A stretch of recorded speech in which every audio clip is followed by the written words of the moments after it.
Hi, everyone. In the driver's seat today, we're talking about leveraging the latest trends in social that will strengthen your message and drive conversions. Joining us is Ahmed Iqbal, Head of Industry Automotive at TikTok. Before joining TikTok, Ahmed spent over 3 years as the global head of automotive at Twitter. Prior to his roles in the tech industry, Ahmed spent 7 years in various roles, field, regional, and HQ at Audi of America, including Chief of Staff. He joins us today from New York. Welcome, Ahmed. Thanks, Emma, so much. Excited to be here. Great to have you here. So, Ahmed, we were talking earlier about our own personal experiences with TikTok. For example, our For You pages. Yeah, absolutely. So I know I'm a bit biased, but I have an automotive centric For You page, but it's a combination of a few things. So I have a lot of automotive content. I get really deep into product reviews, but some other stuff I have on it. I also am into MotoGP. Started track racing this summer, and so I've learned a little bit more about motorcycles and track technique, and found a cool community on there that creates a lot of content around that. And then on the other side of the spectrum, I have a lot of Paris Fashion Week stuff right now on my feed as well. What about you? Well, well, okay. So, TikTok knows me pretty well. Currently, I have a mix of uh, vintage trucks, Jeremy Clarkson, Paris Fashion Week as well for myself. So there's some crossover, and one all new SUV in particular that I am obsessed with. Awesome, awesome. Yeah, and I think it's important for me to mention for those that aren't familiar with the For You page and they haven't experienced it. One definitely should try and check it out. But it's essentially a personalized feed that's curated content specifically for you based on the things that you start to watch and engage with. And it gets really interesting because even with your own, friends and family, you realize you guys have a very different experience on TikTok based on the things that are getting served to you and the things that you engage with. So it's a really cool way to create a curated stream of content for yourself. I mean, as a TikTok user, I would have to agree the scale of automotive content on my For You page that really feels like it was meant for me is like nothing else. It also always feels really fresh and really new. So, Ahmed, for those that aren't yet aware, what is the connection between TikTok and the auto industry? Yeah, no, it's a great question. I think the best way to think about it is three ways. Number one, the enthusiast lens, right? There's a ton of great enthusiast content on the platform, model review content, car review content, and specifically within that space is also a ton of EV content. We over-index in that specific community. So that's, I think, phase one to think about is just the entertainment format of it. The second thing is where we've seen that the actual full consumer journey is taking place on the platform. And what do I mean by that? So the user behaviors are showing us that people are coming to the platform to search for car content, especially when they're in that mode of learning about a product and in that in-market cycle. And they're also seeing themselves all the way through to these points of influence and consideration. And so that's the second thing is we're actually seeing the consumer journey take place. And I think the third thing, which is really fascinating, is we've started to see a lot of our OEM partners and dealer partners using it as a place to inform, to entertain, to storytell. So the connection is really across all three of those spaces. You know, you mentioned that OEMs and dealers are using the platform for the big moments, the launch moments, but we've also talked about how they're using it in very tactical ways. And I think that's important to note just the immediacy in which you can get a message out. You know, even if it's about winter tires, it will find its audience. And when we talk about audience, there may be a myth out there that TikTok is a platform for young people only. It actually spans multiple generations, correct, Ahmed? Yeah, yeah, I think it's an interesting myth, right? It's something when we think about the early days of the platform and what the perception was, but what we realize today is it's changed a ton, right? The average age of an average user on TikTok is over the age of 30. And funny enough, the biggest, let's say, generational cohort, we always excited to talk about everything in generation lenses now, right? So the biggest generation actually on the platform is the millennial generation. So that's 35 to 45. So they're actually more millennials than Gen Z on the platform. And taking it a step further, I think when we take a look at the audience that's been growing the fastest on the platform over the last couple of years, it's actually ages 40 and up. And I think that's really fascinating to think about, right? Because it's not exactly aligned with how the initial perception of the platform was.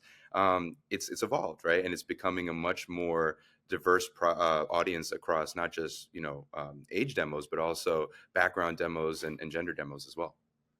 So you've got this large, diverse user base spanning age groups. Why do you think that is, Ahmed? And are you able to connect those age groups further to in market car shoppers and car buyers?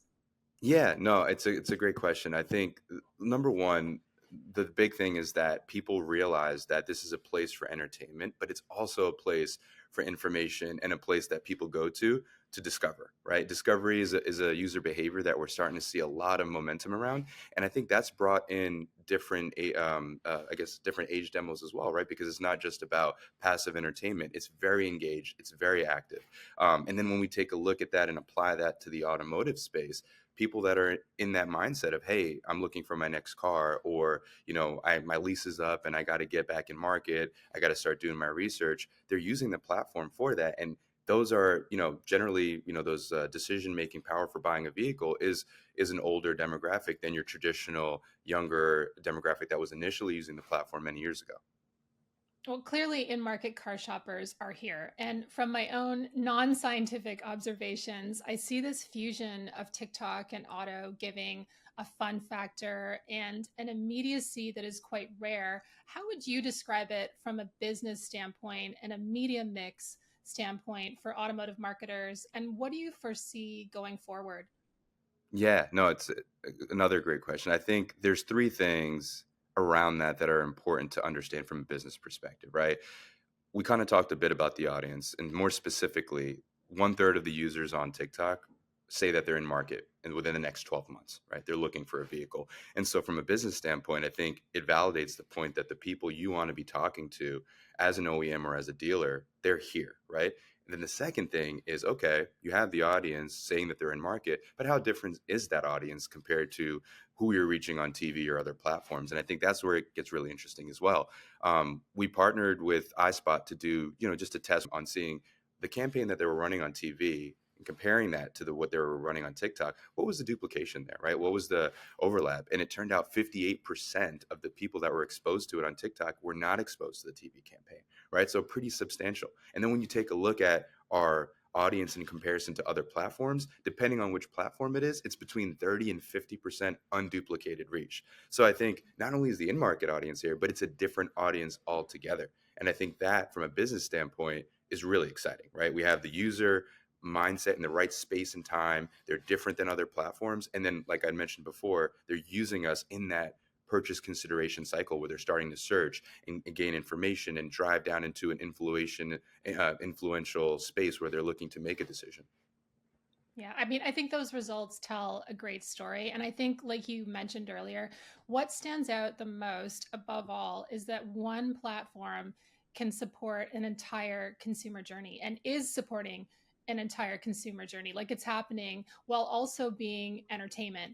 Yeah. Ahmed, I know you and your team at TikTok are heavily involved in some major partnerships. What are a few examples of some of the successful campaigns you've been a part of in automotive? Yeah, so I'd like to, answer this specifically by framing it up how our partners think about it, right?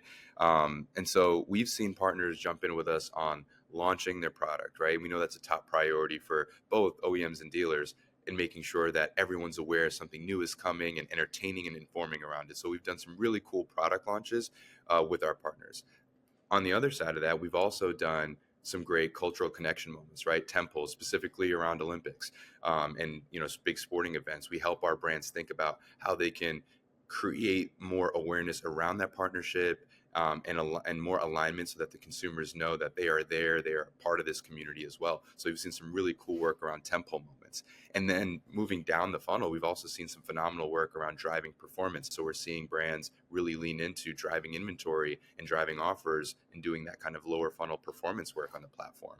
And then we have some OEM partners that are doing the whole thing. They have a really robust full funnel strategy that's been working from top to bottom, and really driving the search, the awareness, all the way down to consideration and conversion.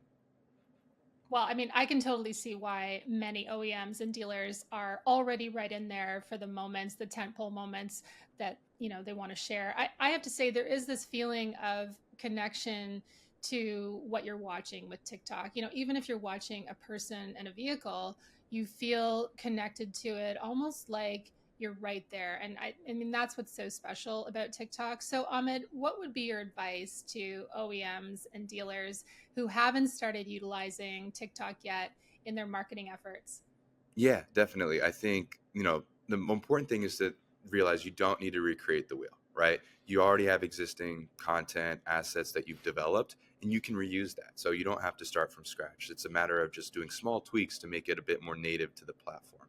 The second thing is testing and learning. It's being okay with the idea that it doesn't need to be perfect. That's the beautiful thing about TikTok is it's a very creatively forgiving place. It's all about testing and learning. The platform moves really fast and it doesn't need to be perfect and polished all the time, and you can play around with that. And I think some of the examples of both of those that I think are really interesting to take a look at is some of our dealer partners has done this phenomenal job of recreating The Office in their own way and doing this high production quality content that's entertained America over the last few months, right? Or last couple months, I should say. But then you also have on the other side a partner that's pretty much paying attention to trends, right? Finding those trending videos, doing small light touch edits and adding in their little point of view on it, and that's been blowing up on the platform. And so that's a completely different way of just testing and learning as well. But I think the important thing is, again, you don't need to recreate the wheel. Be open to testing and learning, build a strategy around the user behaviors that we're seeing, and obviously we can help all our partners with that. And then from a creative standpoint, we also have a amazing set of resources at our creative center that help you identify trends, and our AI tools help you actually generate content and generate scripts for all of that. So those are the big things. And I think if there's anything I want the audience more broadly to take away, right, specifically within the automotive world, is the audience is on the platform, the consumer journey is on the platform, and the barrier to entry is low. It's not, creative shouldn't be a barrier because the resources are there, and there's no official rules to this. You can kind of try either way when you want to go either more polished and reusing some existing assets, or trying something new and just kind of testing it out and throwing it out there. Those are great examples and great advice. I mean, TikTok is definitely the land of opportunity for auto marketers. What's that saying? Fish where the fish are. Yeah, Amit, right? Amit, it's been so great having you with us today. Now, it's a tradition, as you know, to close out each episode with our 0 to 60 challenge. Over the next 60 seconds, we'd like to yeah, give our viewers a chance to get to know you a little better. So, are you ready for the challenge? yeah, sure. All right. Okay. Okay. Question number one. What is one of the best pieces of advice you've ever gotten? Oh man, that's a good one. Honestly, the best piece of advice was to keep an entrepreneurial mindset at any role you take, right? And I think that has helped me be more effective as a leader. It's helped me drive more results and think outside the box. And it's also helped me to add more value to the companies I've worked with. I think it's critical that while roles are all often defined and you're given a direction and a north star, it's our own individual responsibility to think about what other value can we create, and really push ourselves to think about the outside the box. So yeah, thinking like an entrepreneur even when you're within a big company is one of the things that I was told when I was younger, and I feel like I still think about it every day. I love that. Like, never lose the hustle, right? Yeah, yeah, Uh, exactly. yeah. Okay. Question number two. Who is or was an important mentor in your career? Oh, okay. That's I've been blessed with having a bunch of great mentors along my journey that I've learned a lot from. But one that I will shout out and pay homage to is Matt Carpenter. He is the currently the CEO of Silver Car Dealerware, and previously was the CFO of Audi of America. He's was a phenomenal mentor, still is. I speak to him on a very regular basis, and he's helped me with everything from business challenges and understanding the automotive industry, getting deep on understanding what the background of a leasing model is and how that all works, all the way to how to become a better leader, and how to communicate with your team, how to inspire your team, how to bring the best out of people. So I think he's probably been one of the stronger mentors that I've had. That's so nice. Well, cheers to him. And I want to Yeah. thank you again, Ahmed, for talking to us today. And we will see you all next time for In the Driver's Seat. Thank you so much, Emma. Take Thanks, care. Ahmed.